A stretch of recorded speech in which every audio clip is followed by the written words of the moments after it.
So as I've gotten older, I noticed I was struggling to lose weight, and I know I needed to be more diligent about building muscle and keeping my bones stronger. So I wanted to get one of these smart scales. I got one for me, and I got one for my husband. This is mine. We could have used the same one.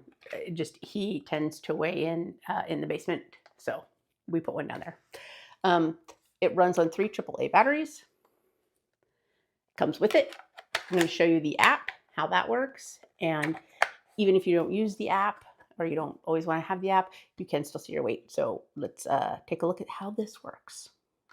Make sure that you are barefoot and you want to step on and make sure you hit both sensors.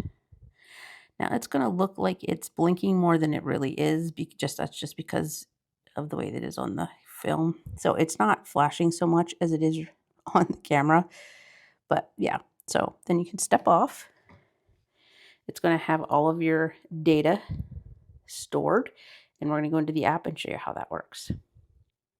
So when you go into the app called Fit Profile, it shows you your weigh-in, but then you can go to trends and you can do weight, body fat, BMI, all the different things that it'll show you: muscle mass, protein, your BMR, your body fat, subcutaneous fat, visceral fat. Like, it'll show you all the things. You can track it over weeks, months, years, just to see how you're doing, see your trends.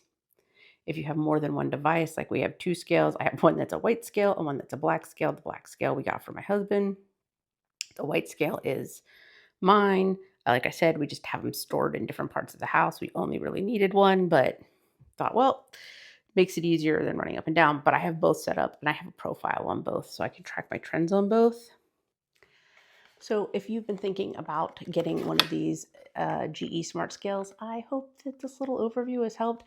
The app has a ton of data, and yeah, I think that it's going to help me be more accountable to myself, to take better care of myself, and hopefully get my doctor off my back a little bit. All right, hope this helps.